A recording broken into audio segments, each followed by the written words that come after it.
So I have a family history of cancer. And at a very young age, I saw some very, very close first degree relatives pass away from very malignant and aggressive cancers. That sparked my interest in the field of oncology even before I started medical school.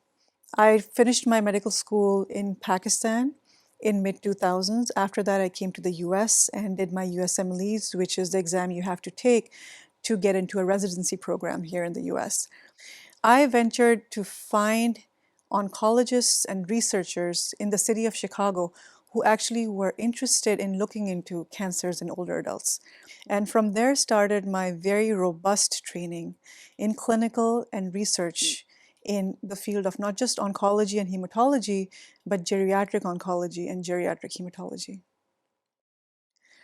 Working in the community, but being heavily trained in an academic center, I bring a very unique fit to the community, a very unique perspective to the community, and that is every patient that I see, I look at them as, okay, this is the standard of care for oncology, but what is a unique mutation or what is a unique expression of cancer that that patient has? And how can I improvise on that standard of care and really treat their cancer based on the driver of that cancer?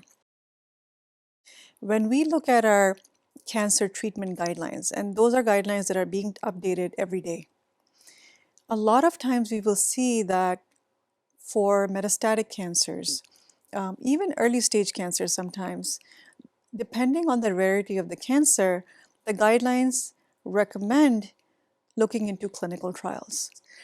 So when I looked at all of these gaps in the cancer community, I just said this is not right.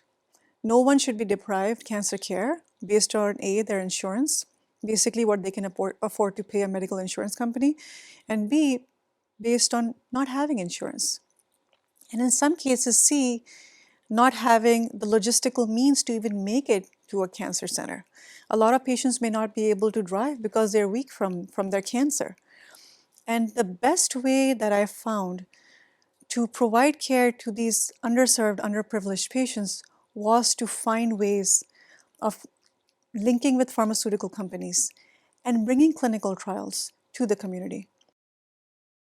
We have to chase after pharmaceutical companies and prove our worth and show them that we will be equivocal in and competent as much as any major medical center in running the trial in the community.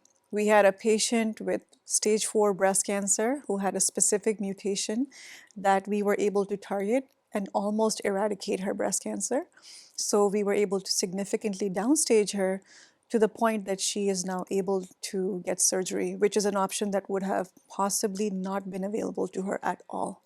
We have another very exciting success just recently in a patient who was enrolled in a colorectal cancer trial. He also has a very aggressive mutation that is usually associated with lack of response with the standard chemotherapies.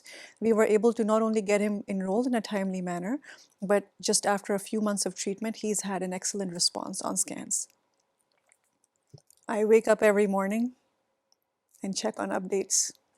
I have an alert and I have podcasts. I have little kids, so I can't sit and give specific time to study about oncology.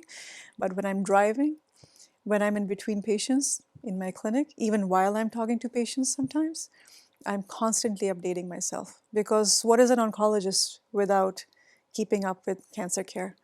One of the few that we have been fortunate to be a part of is a very specific mutation that has been recently found in lung cancer, and us being able to offer a state-of-the-art clinical trial that was only available in the medical center. We were not only able to launch the trial quickly, but the drug worked so well that it gained accelerated approval by the FDA, and the paper was just published a few days ago. By looking at our patient populations and different tumor types that are coming in to all the oncologists in our clinical practice. I then look at the mutations that are being expressed in those tumor types and the patterns of those mutations. What's making the cancer more aggressive? What's making the cancer less responsive to the standard of care chemotherapies? So Lumi Research is the research arm of Genesis Medical Group. Lumi Research is centered around bringing state-of-the-art and highly applicable clinical trials to Genesis Medical Group based on the patients that Genesis Medical Group sees every day.